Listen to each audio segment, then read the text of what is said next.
Hello guys, this is going to be a review of the M-Audio Studiophile Q40 closed-back dynamic headphones.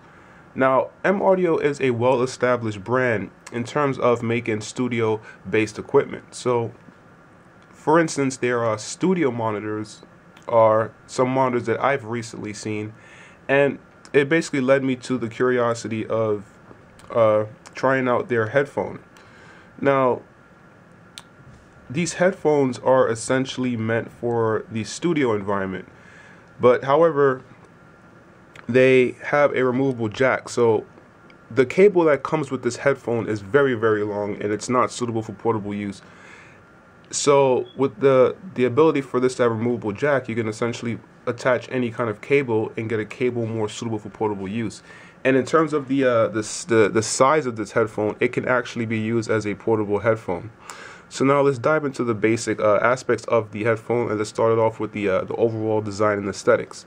Now, as you can see, it has a very studio type look to this. It's very straight to the point, and nothing really flashy about the overall designs. It's a plastic finish. I personally like the design. It looks very professional. However, moving over to the design with the chosen material for the ear pads and the headband cushion, it's very, very cheap. As you can see, it's a very cheap material that they chose. It looks like the type of material that you find on a plastic bag, and as a result, it's comfortable towards the headband section for me, but the ear pads, maybe it's just my specific ears, but over time, within about 30 or so minutes, it starts to irritate my ears, and it makes my ears feel itchy. There's literally no depth whatsoever for the actual speaker grill and the ears. So your ears are essentially just pressed right up against the driver grill. As a result, there's no sense of distance between the ear and the speaker, and that kind of is detrimental to the overall sound staging capabilities, which I'll describe later. The durability of this headphone is pretty standard. It's made out of plastic. You're not gonna really want to be banging this around, but I don't really feel that these are fragile. For instance, they do fold up with this hinge mechanism, and they do come with a little soft pouch. But in terms of any robustness in its durability, it's nothing really special. And now let's move over to the sound characteristics of the M-Audio Q40. Now, in general, the frequency balance of this headphone is the majority something that I prefer. It has an elevated bass, as you can see here, with a rather linear mid-range response, but it has a tipped up treble to add excitement. In terms of my ideal response, the Q40's mid-range to bass presentation is what I prefer, but I don't really like a tipped up treble. I'd rather the treble to be in line with the mid-range or slightly subdued underneath the mid-range. And as a result of this treble, it kind of adds some harsh transients and some sort of sibilance to the vocal region. So let me dive into the actual bass response of the Q40. The Q40's bass is elevated, but it's a very good controlled, very textured, and very robust sounding bass. The bass response, in my opinion, is kind of just right on the spot where I like it for my music, which is just primarily EDM and drum and bass and trance. But I do listen to a wide variety of genres such as jazz, rock, but primarily it's just EDM type of music. So the bass elevation of the Q40 is actually very welcoming to my experience.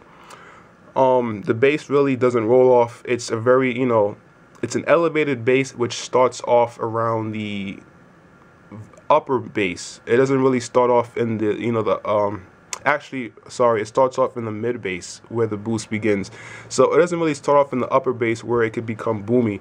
So the bass really begins elevating towards the mid bass and then towards the sub bass, which is a very good type of elevation. So it gives a nice sense of robust and impact to the sub bass in the lower parts of the music. It doesn't really become detrimental to the actual mid range presentation. So moving over to the mid-range, which is, you know, my favorite frequency.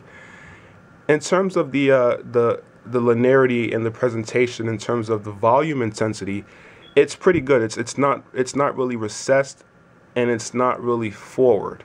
However, I feel that the mid-range places more, you know, emphasis on the upper mids, which is what like the AKG K545s did. But these, on the other hand, it has a sort of grainy sort of texture to the upper or lower mids, which kind of, like I said previously, introduces, you know, sort of like some sibilance to the vocals and some harsh transients. It's not really to the point where it's unlistenable, but it's there, and it does detract from the overall musical presentation if you want to, you know, have that nice sense of realism from the instruments and the vocals that lie in the mid-range.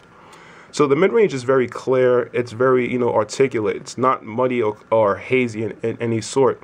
It's just that it's either the emphasis in the lower or upper mids, or it's just the speaker's, you know, inability to handle those frequencies, and as a result, it's kind of grainy. So moving over to the treble, the elevation in the treble does give the M Audio Q40s a sense of clarity to the sound. However, it does become detrimental to music that, you know, wasn't really mastered properly, and as a result, it does kind of, you know, elevate and over, you know, present some of the flaws in the sibilance control on the vocals and any of the harsh transients there. But the treble overall it's pretty clear, but the extension is pretty average. It doesn't really extend that far, and as a result, the sense of air that I'm so used to with other headphones, especially like the X1s and even the K545s, or even the Beats Pros, the sense of air is not really there with the M Audio, and it kind of is detrimental to the overall soundstaging capabilities of the headphone. Also, the fact that there's no depth in the ear pads, since your ears kind of slap, you know, right on the speaker grill, it doesn't, you know, give that sense of natural physical soundstage that you can get from the speaker. So the soundstaging capabilities of the Q40 is pretty average. It's not really, you know, expansive and surrounding as I'd like. However, the clarity makes it where the music doesn't really sound congested and, you know, muddled on top of each other. So for its use, this is a pretty good headphone. It's a studio monitor headphone. It's not really meant for, you know, listening to reproduce the music. It's meant to really, you know, listen in on the music that is being mastered in the process. So you want to hear those little intricate details, and the overall experience and the level of, you know, soundstage and all of that isn't really an importance. So overall, I do enjoy these headphones, but in terms of the level of enjoyment in comparison to my other headphones, being that this is kind of really suited for studio, you know, studio monitoring purposes, this really isn't going to cut it for, you know, just that last bit of enjoyment. But I do love the fact that this has a nice elevated bass response, as opposed to a lot of other studio monitors which are just relatively neutral from bass to treble, which is very, very boring for, you know, listening to reproduced music. So all in all, if this review has not covered any questions that you wanted to be answered, feel free to post them below. I'll try to answer them to the best of my ability. Thanks for watching this video review of the M Audio Q40 headphones. Later.